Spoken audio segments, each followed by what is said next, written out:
This is a free sample of the book, The Financial Red Pill, by Cairo Copeland. The first half of this book is posted right here on YouTube, free for everyone to listen to. If you like this content and want to hear or read the rest, or want to listen to it free of ads, visit reinventideal.com/finance. The book is available on Kindle, paperback, and Audible at reinventideal.com/finance.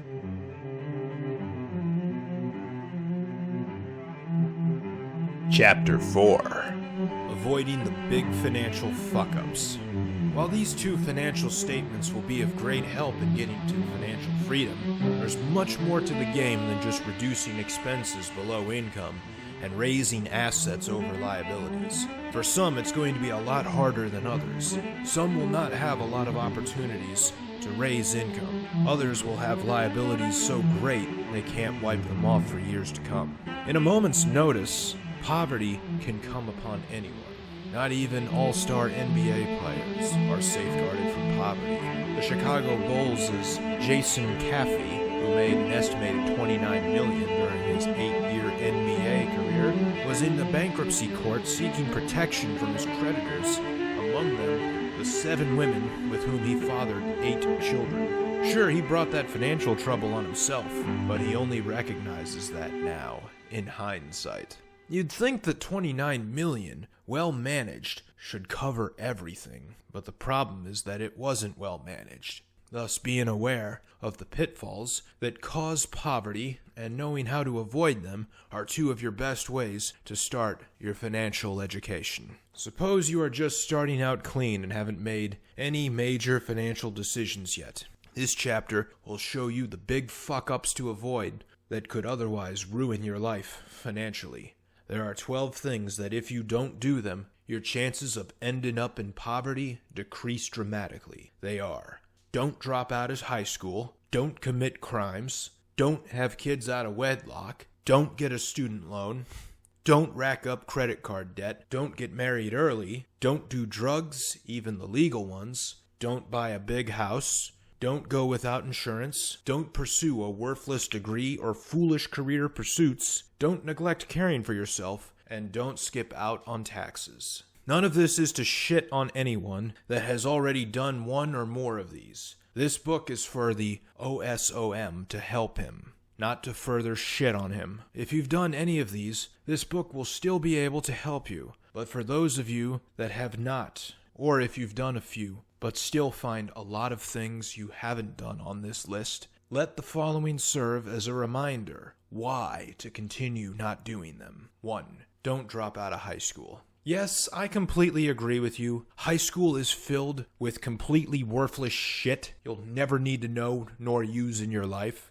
History and science? I mean, come on.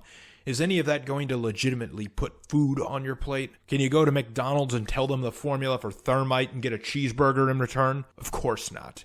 Yes, I understand there are cliques, bullies, know-nothing teachers, and worst of all, class projects. These class projects are definitely devised by teachers just to fuck with you and make you spend money, no doubt. And for fuck's sakes, when in class, we can't even piss. But toughing it out and staying in school shows the world one thing: that you were able to do something difficult, discomforting, and regurgitate enough bullshit to make a passing grade. Not having this documented by a diploma allows the world to believe that you're just lazy and stupid. Being a young person, many people will think this already. Don't give them a reason to justify their thinking. And if you've already dropped out, go get your GED right away. No one ever asks to see your report cards from high school. They just want to know that you actually got it done. An estimation of lost earnings and expense due to dropping out of high school: $260,000 in lost earnings and 4% higher unemployment. 2. Don't commit crimes. Quite often, the man that's smart enough to realize he should read a book like this is a man that's also smart enough to know that murder and theft is wrong. I'm not going to waste your time lecturing you about those. What I am going to talk about are things that are normally overlooked: piracy and fights. Why pay when it's free? Piracy allows you to watch movies and TV shows for free. But if you do a Google search on piracy arrests, you'll see why you never want to participate in this activity again. If you're going to do it, at least use a VPN proxy. But do you really have to go through all the expense and trouble to pirate a movie that way when it was really cheaper just to buy it on demand? Also, in male genetics, there is a biological drive to stand up for yourself, even when the smallest of insults is thrown your way. And sometimes, these things escalate because the other guy has the same drive as well, and possibly to an even more intense degree. Don't. Just don't. The risk of jail time and a criminal record is not worth the small satisfaction that comes from giving a jerk a well-deserved bloody lip. While that may make logical sense, it does nothing to reduce your anger or satisfy your impulse. Here's what might. And while that may make logical sense, it does nothing to reduce your anger or satisfy your impulse. Here's what might, though. Consider who has more to lose. The losers that provoke you to start fights do so because their lives are already ruined. Thus, they have nothing to lose. But you, who have no criminal record, have a lot to lose. You may have a respectable job that could be lost over it. You may have assets to your name that prosecutors will foam at the mouth over while thinking about civil forfeiture. Don't lose it over a few good punches. The tougher, stronger, and bigger man is the one that can walk away from a fight that he knows he could easily win. Moneycrashers.com made the most comprehensive report on the hidden costs of committing a crime. And it's more than just lost earnings while incarcerated. There's also defense attorney fees, court costs, future employment denial, housing denial, probation costs, time wasted doing community service, and a social stigma. Estimation of lost earnings and expense due to a criminal record, $2 million over a lifetime. Number 3. Don't have kids out of wedlock. One of the greatest causes of misery in the world is unwanted children and unplanned pregnancies. Sounds harsh, since most will say that children are always a blessing, but the truth is that they are only a wonderful addition to a stable life when they are planned for. The misery an illegitimate child can cause is not just for you in terms of expense and child support and people looking at you with a presumption of irresponsibility, but also for the child. Remember, a child is its own sentient being that has needs it can't fulfill on its own. And when those needs cannot be met, when it goes through life believing it is unloved, when this child does not receive the discipline it must have, this child will grow up to wreak havoc on society. For proof, look at the birth rates for the poorest countries in the world. For a financial analysis, it is estimated that a child today will rack up a total bill of $233,000, covering everything from the hospital bill at birth to graduation fees. But the expense doesn't stop there. First, the costs that go into that $233,000 will rise over the 18 years due to inflation. More like $750,000 over a lifetime. Also, many parents find themselves still supporting their children well into adulthood. This was money that could have been spent compounding in a mutual fund to provide financial freedom early on. There's more loss that a child can create as well. For at least the first 12 years of their lives, they must be supervised. If they are not, and something happens to them, you will be held responsible as their parent and possibly face charges of child neglect. So this mandate for supervision may cause you to miss out on work and work opportunities, not to mention fun with friends.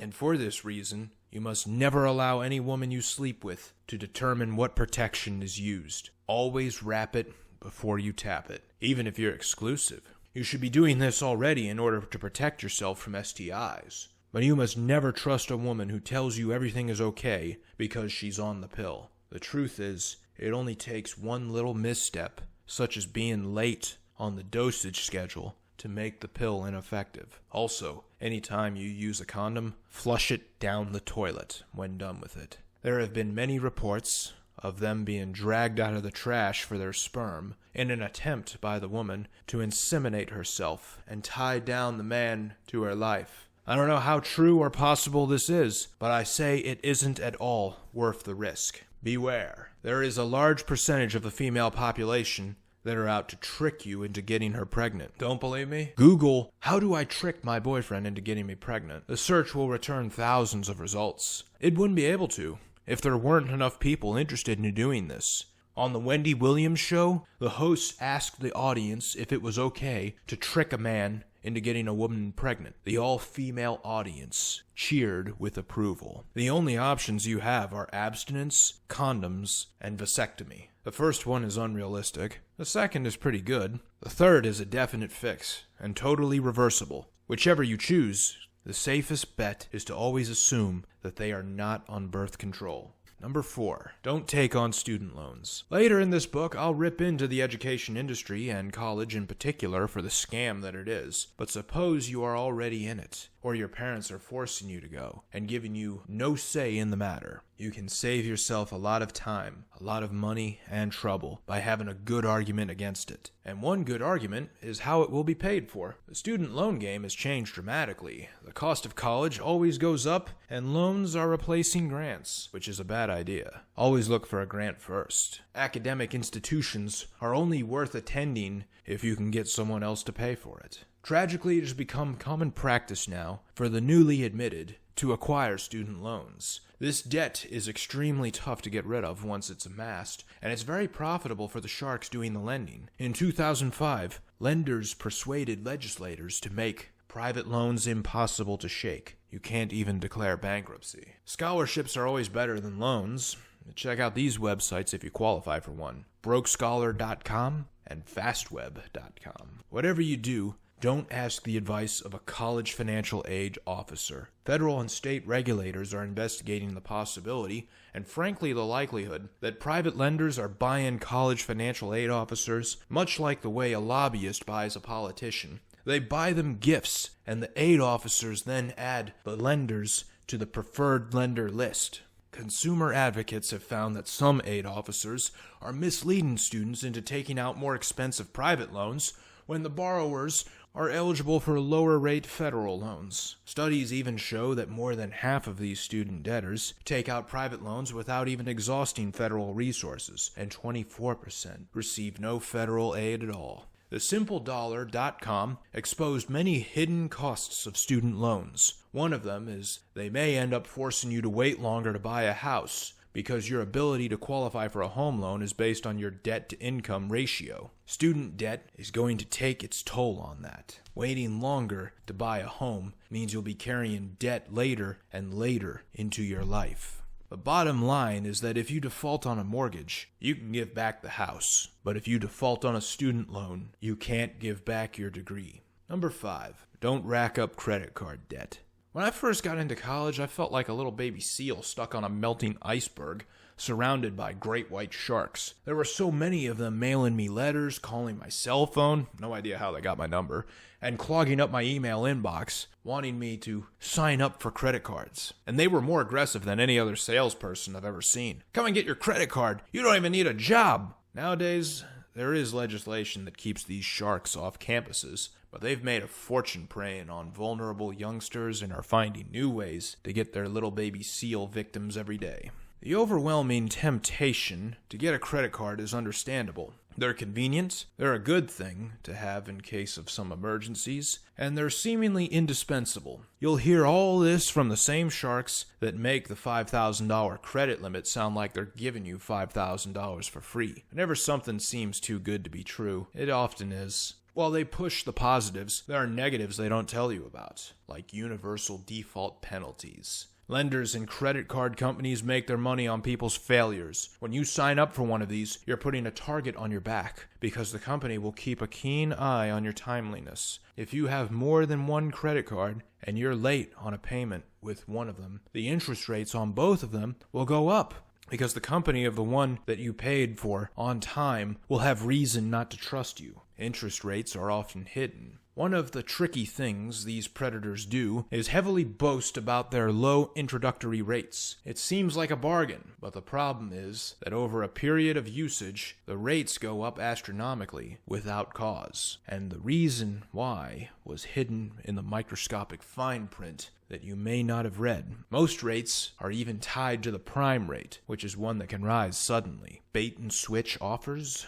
Once you have one card, other companies will send you junk mail advertising low interest, and even if you're not approved, you'll be issued another. That's the trick. It's written in microscopic print. So you sign up and switch, but the card you thought you signed up for, you weren't approved for, and you don't get it. Instead, you get another one with high interest. By the time the damn thing arrives, they hope you've forgotten what rate you were getting into, or thought you were getting into. And most times people do, until that first bill arrives. Doing the minimum payment will take about 35 years or more to repay. Back in the old days, the minimum monthly payment was around 5%. This wasn't good enough for the credit card issuers, because people ended up paying their balances fast, and the cost of that 5% made people think twice about using their cards on big-ticket items. So they cut down the size of the minimum to 2%. It became easier to splurge and indulge yourself because you don't have to pay so much each month.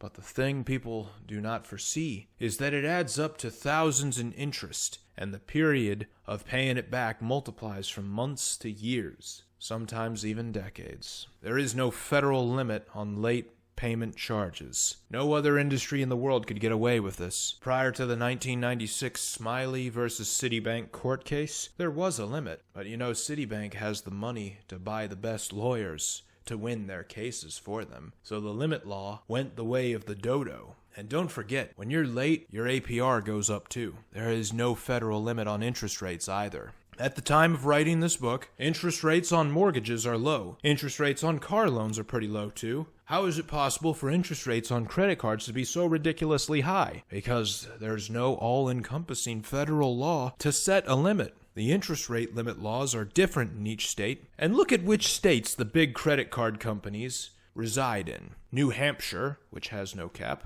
Virginia, South Dakota, Utah, Delaware, all of which have no cap, and Arizona, which has a 36% cap. Isn't that convenient? They're all in states with no caps or high caps. The fine print is not printed in understandable English. The way that they write the fine print is specifically intended to frustrate and confuse the skeptical consumer reading it. You'll need 4 hours and a team of lawyers to understand it. Also, all those little goodies they promised you, like purchase protections, warranty coverage, and travel discounts, they all might end when your introductory rate ends, and they can get away with it because they hide it in the fine print. So with all of these hidden dangers and negative features, why would anyone want one of these little wallet parasites? 2 reasons. One is instant gratification, and the other is that it is a good way to build up credit, but only if you do it right, which I will show you how in the upcoming chapter on credit cards.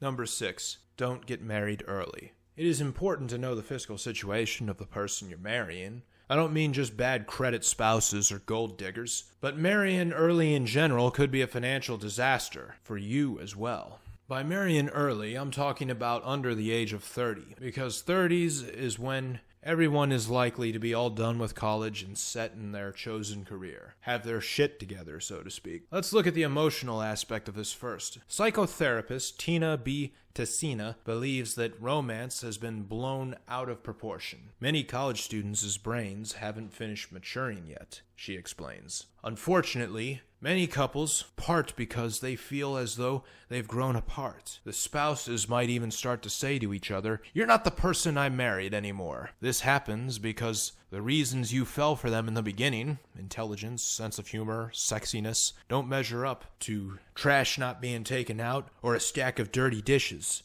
And anything to do with physical attraction doesn't last for long. Problems you didn't expect arise from nowhere. Household responsibilities, missing out on the fun of being young, sacrificing educational endeavors, and then not being able to get good jobs because of that limited education will certainly spark fights. And don't even think about kids. While the things that attracted you to each other enough to get married fade away, you end up despising each other and getting divorced. The expensive mess a divorce can be is what takes a toll on you because you don't have much to begin with. With a portion of the low income from the earlier working days going to alimony, it becomes almost impossible to accumulate assets and savings. Further, at a young age, under 30, you haven't experienced big financial setbacks. You haven't had to pay for a funeral yet. You likely haven't had a large medical expense. You haven't had to get a lot of heavy dental work done. A lack of experience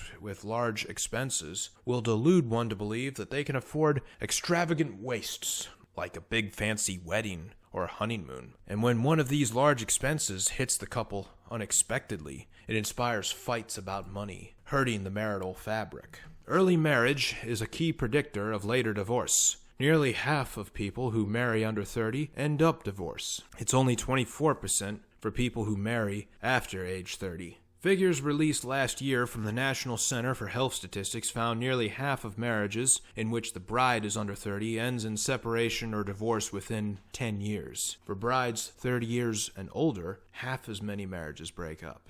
And I don't think we need to get into what a financial mess divorce can be. Number 7, don't do drugs, even the legal ones. I'm not going to waste your time by talking about the illegal drugs like pot, crack, and heroin. I'm pretty sure you have no interest in poisons that make your body gross, your nose bleed, and suck all your money out of the bank. Instead, I'd rather focus on the legal ones. What are these legal drugs? Or a better question to ask, what constitutes a drug? The answer, anything that makes you feel okay with being bored. South Park said it best with one episode, My Future Self and Me. What happens is the main character, Stan, meets his supposed future self, who traveled back in time to warn him not to do drugs. Stan's future self dresses like a homeless man and speaks very stupidly. Everyone in the town makes fun of Stan's future self, and by effect, also makes fun of Stan. But then comes a twist in the storyline. Stan's future self is a fake. Stan finds out that his future self is just an actor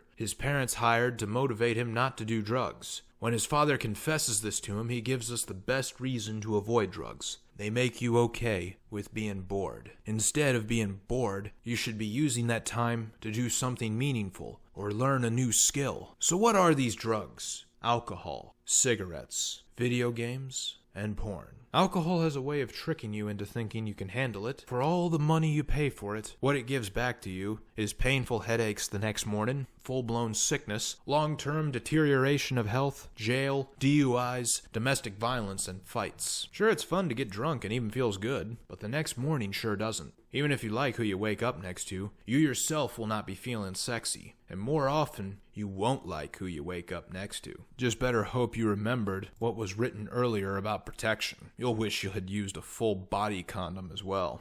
Cigarettes are an interesting one. All the smoking deaths that occur each year, hundreds of thousands. Yet the only thing anyone ever bitches about is vaping. Maybe 10 deaths per year. But I would also include vaping in this one as well. Set aside the health effects of smoking, they are well known. Set aside the health effects of vaping, they're currently unknown. What do we have from each of these two habits? A large expense with little, short-lived satisfaction. Take cigarettes, for example. The average smoker does a pack a day, and that costs about $7 a day on average. That's $2,555 a year. Smoke for 20 years, and that's $51,100. Doesn't seem like a lot of money, perhaps, but the right question to ask is, what could that money have been doing instead of being flushed down the drain on cigarettes? If the $2,555 each year was invested in a mutual fund for the 20 years, assuming a modest 7% annual average return, that money would have grown to $104,000.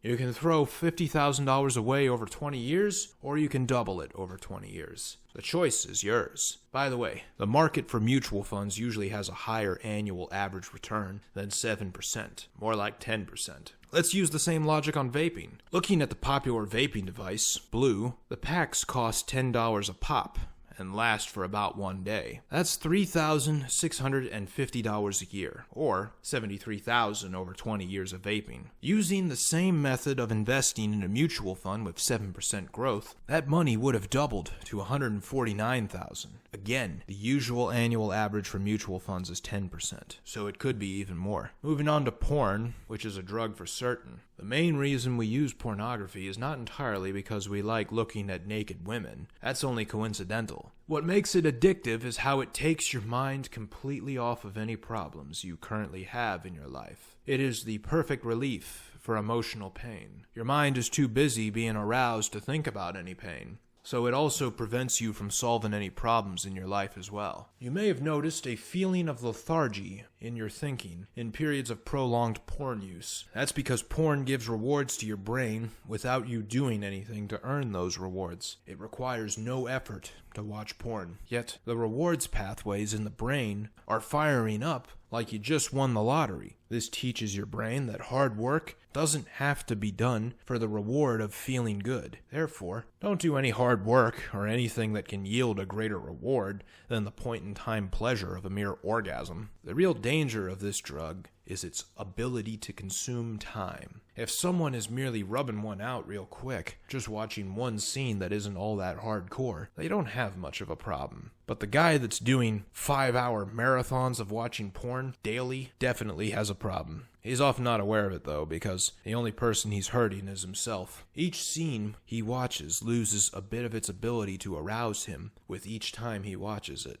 Thus, he constantly needs to seek out more, which is where the time consumption is born. There are some that have become so overexposed to porn that they must watch more twisted scenes in order to be aroused. Some need to resort to gay porn to get aroused because the neurons associated with sexual arousal are burned out. They no longer get erections from straight porn. But seeing the erections in gay porn triggers mirror neurons that help the addict get their own. Worst of all, some addicts even need child porn to get the effect they once got. The same can be said of watching a lot of TV, especially reality TV, binging on Netflix, being glued to video games, or religiously following sports to the point where it encompasses your entire life. These things were made to pass time away, and that's no different from pissing time away. These things teach you to sit on the sidelines, where all you can do is watch. How often do you find yourself yelling at the TV? Not just when watching sports, but when a character in a show does something really stupid. It slowly and subtly gets you to accept that things will happen with which you can do nothing about. You have no choice but to sit there and accept it, continuing through as a spectator of your own life and what it throws at you. Further, TV shows and video games today aren't just made by screenwriters and developers, respectively. They're also constructed by neurological engineers that consult the producers in a manner that gets the viewer or player mentally addicted. Every episode and level are made to leave you partially satisfied, yet craving more. Number 8. Don't buy a big house. Much more detail about home ownership will be discussed in the chapter on hacking your housing. But one thing that just cannot wait is this rule. Your housing is to be for the bare minimum functionality. That means be realistic with how much space you really need. Everyone needs a bedroom and a bathroom. But 4 bedrooms and 2 bathrooms? Maybe not when you're first starting out living on your own. Every house needs a kitchen, but an enormous dining room to go with it? Come on, how often do you entertain guests? And do you really do a lot of living in the living room? Do you do a lot of studying to warrant a study? A garage can be very beneficial and useful, especially a big one. It can keep your car safe during ferocious storms and the dreaded pollen season, not to mention store the tool chest that every man needs. But do you really need a screened-in patio? Be realistic with what things are functionally useful and essential versus things that are just nice to have. Ask yourself how often you will actually use the extra rooms. A lot of people, with all the extra space, only bought it to show off but rarely get the opportunity to. And when they notice the extra space going unused for too long, they end up buying more shit they don't need just to fill it. Many homeowners report never even using some of the rooms in their house. The primary offender is the dining room. Does any family ever have dinner together again like in the old TV shows? Does any person really eat while doing nothing else? Most often, it's done in front of the TV, which is in another room. The additional space is additional square footage. The amount of square footage a house has is what insurance companies use to justify higher insurance premiums. It is what governments use to justify higher property taxes. And it's just overall more space to increase the potential for problems. For a lot of young guys, The bachelor pad needs only a kitchen, a bedroom, and a bathroom. Basically a studio apartment. Understand that a home needs to only serve functional purposes for living and is never needed for impressing. This will save you a ton of money early on. Number 9. Don't go without insurance. As a young person, you will be tempted to believe that you can do without health, disability, and even auto insurance. You figure you're young, healthy, and invincible, and you drive the speed limit so there's nothing to worry about. After all, insurance exists for just in case shit happens. But when shit doesn't happen, you don't get your money back. When shit does happen, the claim rarely covers the entire cost because there are deductibles, which is just the amount you must pay first in order to get a dime from the insurance company. So you feel you're pissing away a monthly payment for a service that doesn't really service you. But don't let this mindset taint your thinking. The first thing they ask when you're in the emergency room, before you're asked the ever-important "where does it hurt?" question, is the more important "do you have insurance?" question. Health insurance will save you from a ruined life when a medical problem arises, and it doesn't even have to be a serious medical problem. If you're bit by an ant and have an allergic reaction to it, the bill for the emergency room can be over $5,000. I know from personal experience. And on that note, don't ever ride in an ambulance unless absolutely necessary. The trip will cost you a good $500, but a $30 Uber ride can take you the same distance and almost the exact same amount of time. With disability, it's purely statistics. You're far more likely to become injured and unable to work, as you currently are capable of, than you are to die prematurely. And being unable to support yourself through work is a miserable existence. Again, society doesn't care at all about men in poverty. Social Security disability payments are so small, they'd be laughable if they weren't so sad. In all states, it's the law to at least have liability coverage on auto insurance. So mostly everyone will have that. But many think, you know what, I'm an above average driver. I don't act like an idiot on the road, so I don't need collision and comprehensive coverage. There are 3 problems with this thinking. One is that everyone on the road thinks they're an above average driver, which statistically cannot be possible. For there to be an average, there must be at least 50% of the people out there that are relatively worse. 2 is that if you are above average, drive 5 miles under the speed limit, and have the best temper on the road, you can still get smashed. The problem may not be you, but the other people that have no business being on the road. The emotionally unstable idiot that just found out his wife was cheating on him is in the mood for road rage. The impatient asswipe that thinks it's still safe to cross an intersection 1 second after the light turns red. Or the prissy bitch that thinks the only purpose of mirrors in the car is to check her makeup.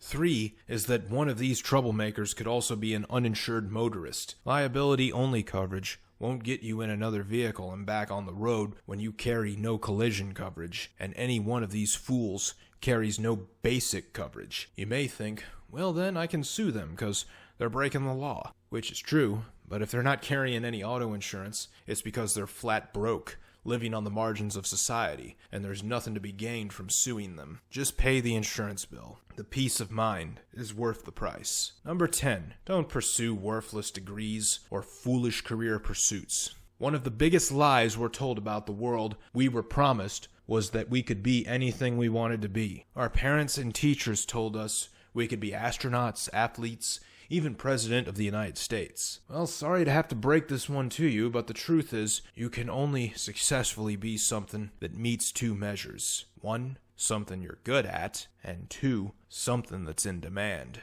Anything that doesn't fit in with both of those should not be pursued as a career or subject of study. It's merely a hobby and should be treated as such. That doesn't mean you can't study something that's in demand if you're not good at it. The reason you study is to get good at it, but you must have the legitimate desire to get good at it. The worst advice given to all youngsters is follow your passion. Being passionate about something is worthless, 1, if you're not good at it, and 2, if no one needs it from you. Suppose for a minute you're flying on a plane, first class, right up by the cockpit. Let's suppose the pilot and captain come stumbling out of it, puking up blood and fall on the floor to their deaths and the plane is now taking a nosedive at hundreds of miles an hour. The guy sitting next to you jumps up and runs to the controls. You follow him in and ask, "Are you a pilot?" And he says no. "But you know how to fly, right? You used to be a gunner in the Air Force. I mean, at least tell me you played a lot of flight simulation video games." Now the guy is irritated with you and tells you, "Look, buddy, I don't know who you're used to dealing with, but I'm a nice guy. I've dreamed of being in the cockpit my whole life.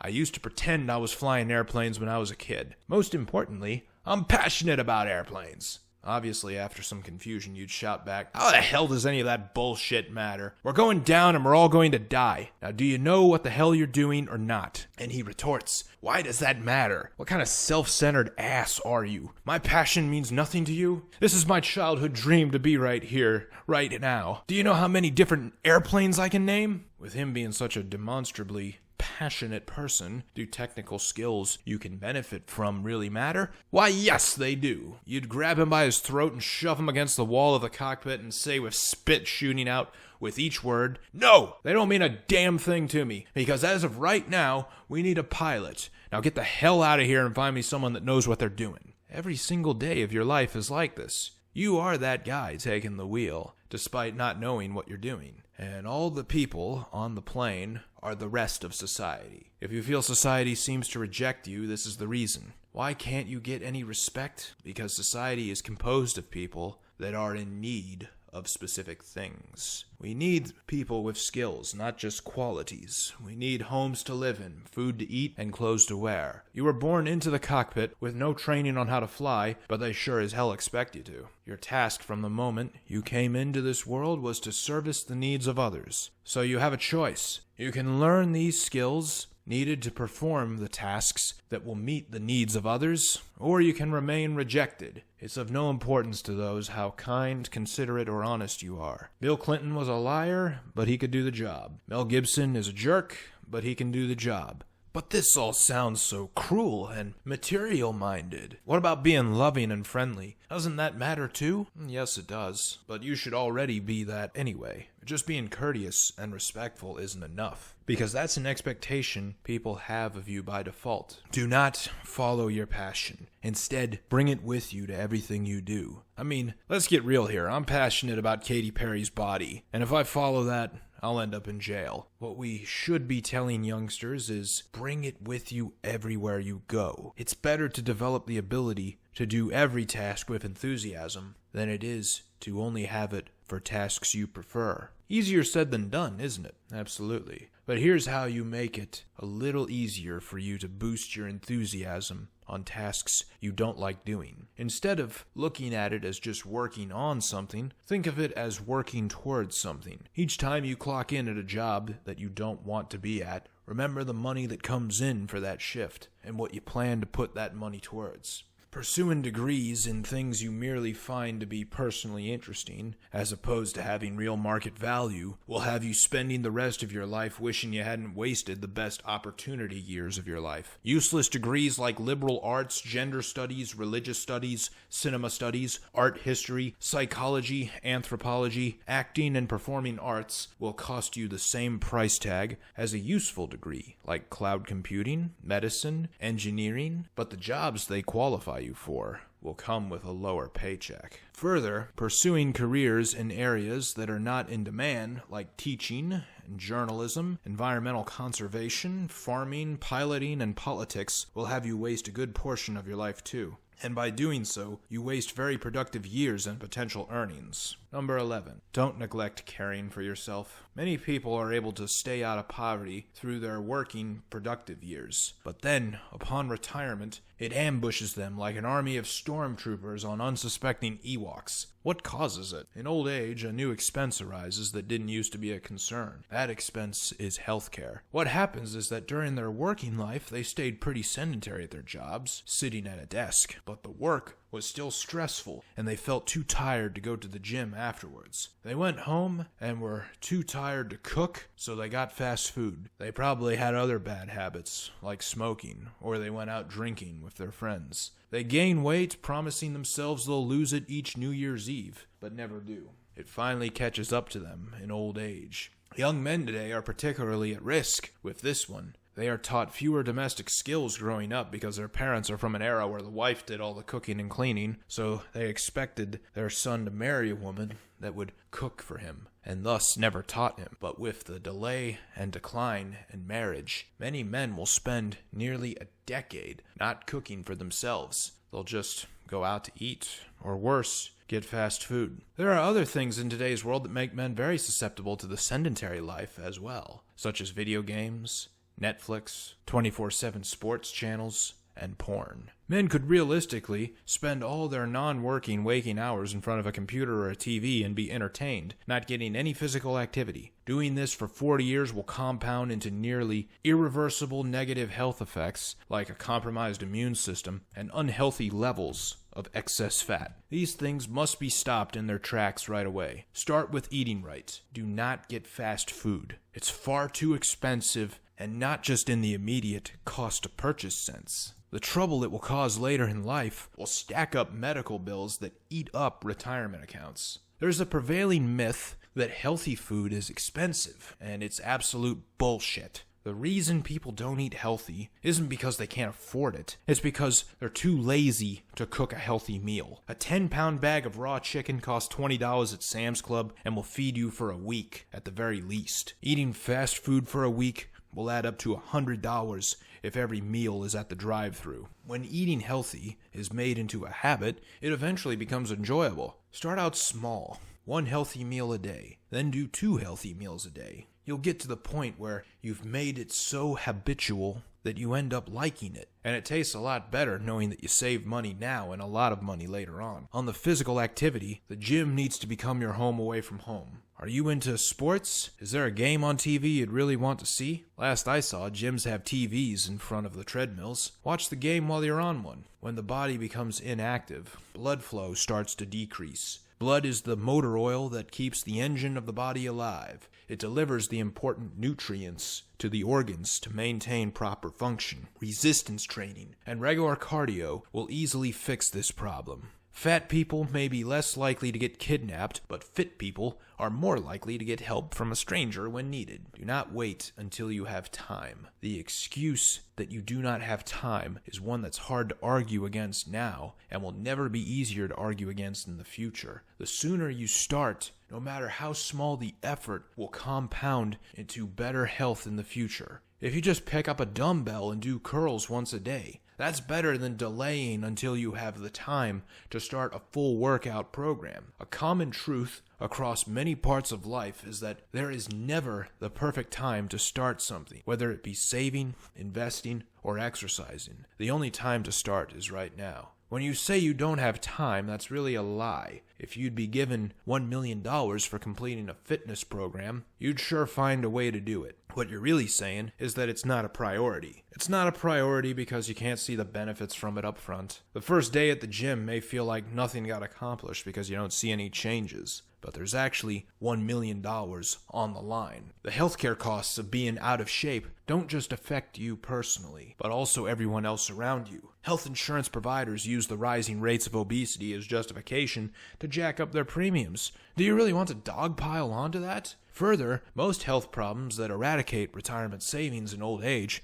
could have been prevented by better eating and exercise habits during youth. It is estimated that out-of-shape people spend $2,700 more each year on healthcare costs. The study does not specify when those costs start to occur, but assume they begin at age 60, as they do for most people. That's $54,000 spent over 20 years, but also $54,000 not continuing to earn interest for you in savings or working hard for you in investments. Beyond the extra expense and loss of compounded interest, a lower body weight is correlated with fewer missed work days per year. Putting in more productivity will yield you more opportunities for better, higher paying work. As we've seen, the world is unfair in many senses financially, and is no different when it comes to this, because lower body weight individuals are also more likely to receive promotions and higher pay. The American Heart Association conducted a study that shows $2,500 in savings each year from healthcare costs. The study followed both healthy people and those who had been diagnosed with some kind of heart condition. It was suggested that they follow a routine of just 30 minutes of exercise activity a week. It wasn't just the fit people that benefited, but those that had underlying heart conditions reduced their risk of being hospitalized, and it took very little effort in the way of changing lifestyles. Health and wealth are closely related, as a hospital bill can dramatically dry up savings. In just a few small changes to your schedule, you can keep this monster creeping up the bridge from ever appearing in your life. Much of financial success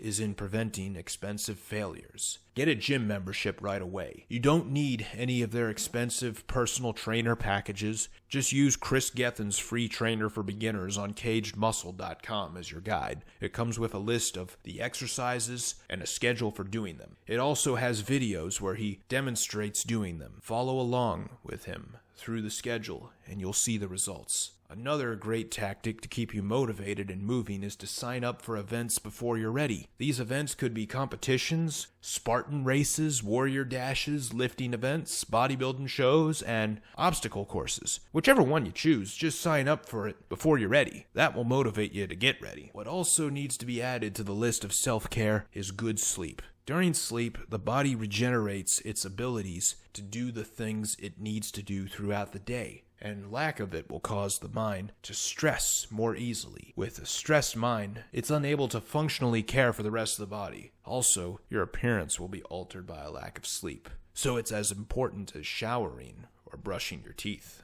Number 12. Don't skip out on your taxes. Yes, I know that taxes are bullshit. I mean, there's a sum of money that you owe the government for maintaining civilization, like it would really crumble without your shred of dollar bills. They know what that correct sum is, but they don't tell you. They expect you to figure it out on your own. And if you make a mistake, they throw you in jail. Absolute bullshit. The system is 100% corrupt from top to bottom, but we can't change the system. Even Jesus Christ told the disciples to pay their taxes to a corrupt government, even while he himself told them it was corrupt. He wouldn't get a lot of preaching done if thrown in jail for something petty and stupid like that. This is important because when they come to collect delinquent taxes, they don't just come to collect the amount that you owe. They come for much more in penalties. Sometimes they'll even make you appear in court, forcing you to pay the needless and ridiculous lawyer fees and take time off work. The taxpayer money they piss away with this worthless procedure is probably greater than the amount you owe. So just pay the crooks what they want. Avoiding these 12 things won't make you rich, but they will give you a greater chance of steering clear of poverty. I'm convinced that someone working even a minimum wage job their whole career will be able to stay out of poverty by adhering to these 12 don'ts. A big part of winning in the world of finance is just not doing the wrong things. Warren Buffett himself says a large contribution to himself is avoiding bad deals. And billionaire money manager Howard Marks says that just focusing on avoiding the losers will allow the winners to take care of themselves. You wouldn't want to go against the advice of two successful billionaires when it comes to your financial life, now would you? What if you've made one of these mistakes? None of this chapter was to shit on anyone that's made one of these blunders and is currently suffering for it. If perhaps you've made one or multiple mistakes from this list, don't let that allow your mind to rule out the rest of the advice in this book as workable for you. A great story illustrates this point. A very rich client of mine, let's call him Joe, was a manager for several commercial real estate properties. His management company was in panic one day because one of their largest tenants, one that provided them with $100,000 a year in rents, was threatening to leave because panhandlers were constantly popping up on and around the properties. Everyone at the company was arguing and blaming each other for it. But Joe wasn't having any of this. He stood up and said, "Everyone shut the fuck up. I don't give a shit whose fault this is. What's our next move?" Finally, all the employees stopped arguing and started brainstorming on how to solve the problem and retain the client, which they later managed to do, all because Joe told them to forget the past and start focusing on the future. When I talked to him about his unique ability to unite people and get them to work together, he attributed it to the fact that he was a veteran of the Iraq War and completed 3 tours. After being in a war zone, he learned lessons that he could never forget. One of them was that when bombs are going off and bullets are flying, he didn't have the luxury of examining the past to determine whose fault the war was. He had only 2 options. 1, get in the fight and start taking out the enemy, or 2, watch more of your friends die. That was how he lived the rest of his life. Never did he look back at the past and dwell on regrets. He only looked at the problems of his life with a forward-thinking lens. In the same way, don't look back at your past and think, I took on way too much debt, or I chose a shitty degree, or I spent 6 figures on cigarettes. Just look forward and ask yourself, what's my next move?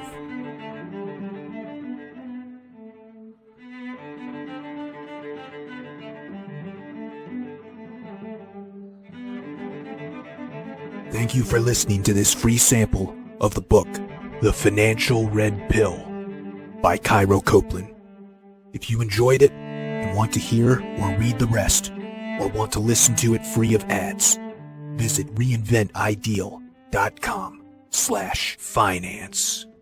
The book is available on Kindle, paperback, and Audible at reinventideal.com/finance.